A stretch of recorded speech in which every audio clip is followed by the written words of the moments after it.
अभी आपने जिक्र किया कि निरंतर भारत में इन्वेडर्स आते रहे, समय समय पे आक्रांता आते रहे और अपने अपने हिसाब से तुर्क आए, शक आए, कुषाण आए, मंगोल आए, मुगल आए। ये दौर भारत का बड़ा दुर्भाग्यशाली रहा। लेकिन अंग्रेज़ों के आने के बाद जो सबसे ज़्यादा हानि उन्होंने पहुंचाई हमारी, बाकी हमारे पूर्वज लड़ते रहे, समय समय पे अपने ज्ञान को संचित रखा, ये हमें उस पर गर्व होता है और अपने पूर्वजों को हम नमन भी करते हैं। लेकिन जो अंग्रेज़ों के आने के बाद हानि हुई, जैसा कि मैंने आपसे जाना था पहले भी, तो उनके आने की हानि के रूप में आज हम देखते हैं कि कॉन्वेंट स्कूल खुल गए हैं और जैसा आपने कहा कि ये शिक्षा का जो नेक्सस बन गया है, राजनीतिज्ञों ने भी उसमें पूंजी निवेश करना शुरू कर दिया अपने लाभ के लिए और आम जनमानस को उस ज्ञान से वंचित कर दिया गया। तो मेरा मूल प्रश्न है कि आज की जो वर्तमान भारतीय शिक्षा है, इसको कैसे बदला जा सकता है, ये हम आपसे जानना चाहते हैं। इस दिशा में बलजीत जी, सनातन ज्ञानपीठ पहले से ही कार्य कर रहा है और इस दिशा में बहुत छोटे से प्रयास की जरूरत है, बहुत बड़े प्रयास की जरूरत भी नहीं है।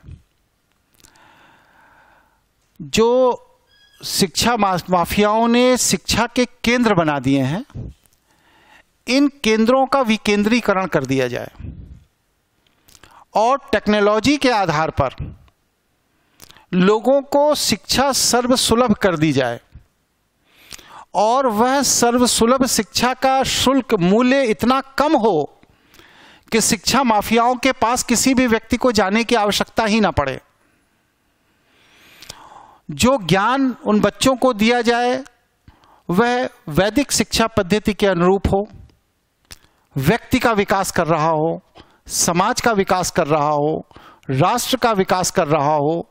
तो जब उस ज्ञान के ओतप्रोत बच्चा निकलकर व्यक्तित्व में आएगा, समाज में आएगा, बाहर आएगा, तो वह बच्चा बेरोजगार नहीं होगा।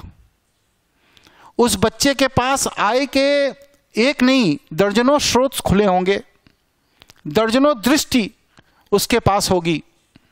वह किसी स्पेसिफिक विधा का जानकार नहीं होगा कि पता लगा कोई इंजीनियर बन गया तो कोई डॉक्टर बन गया तो कोई अधिवक्ता बन गया तो कोई किसी और विधा में चला गया, वो नहीं होगा, बल्कि उसके बाद एक समग्र दृष्टि होगी।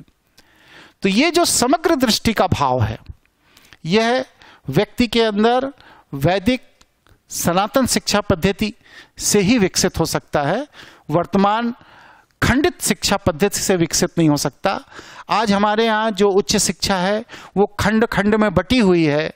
कोई शिक्षा पद्धति किसी व्यक्ति को डॉक्टर बनाती है तो कोई वकील बनाती है, तो कोई इंजीनियर बनाती है, तो कोई और दूसरे व्यवसायी बनाती है, कोई चार्टर्ड अकाउंटेंट बनाती है, लेकिन समग्र कहीं नहीं है।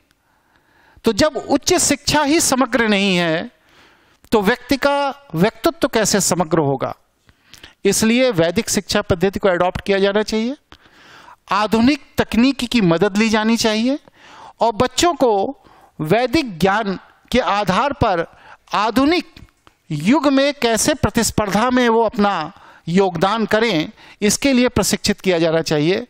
इसके लिए मैं चीन की शिक्षा पद्धति को विशेष महत्व देता हूँ, जापान की शिक्षा पद्धति को विशेष महत्व देता हूँ कि वहाँ पर हाई स्कूल इंटर के बाद किसी को पढ़ने की ज़रूरत ज़्यादा नहीं होती। उच्च शिक्षा में वही लोग जाते हैं जो शिक्षक बनना चाहते हैं, वरना इंटर की पढ़ाई के बाद ये लोग अपने छोटे छोटे स्वतः रोजगार खोल लेते हैं और उस छोटे छोटे रोजगारों का परिणाम क्या है कि पूरी दुनिया में यह छोटे छोटे देश शासन कर रहे हैं। पूरी दुनिया की दौलत उनकी तरफ आकर्षित हो रही है। आज वह दुनिया की राजनीति को प्रभावित कर रहे हैं। लेकिन ताज्जुब की बात यह है कि उनके वहाँ कोई कॉन्वेंट स्कूल नहीं है। तो हमें भी इसी तरह अपने समाज के परिवेश के अनुरूप सामाजिक सर्वसुलभ वैदिक गुरुकुलों की स्थापना करनी पड़ेगी, जिन गुरुकुलों में व्यक्ति का विकास होगा, व्यक्तित्व का विकास होगा, चरित्र का विकास होगा, दृष्टि का विकास होगा। और उच्च शिक्षा हमारे यहाँ समग्र होनी चाहिए, खंडित नहीं होनी चाहिए। ये मेरा मत है। इसी के द्वारा भारत का विकास होगा, राष्ट्र का विकास होगा।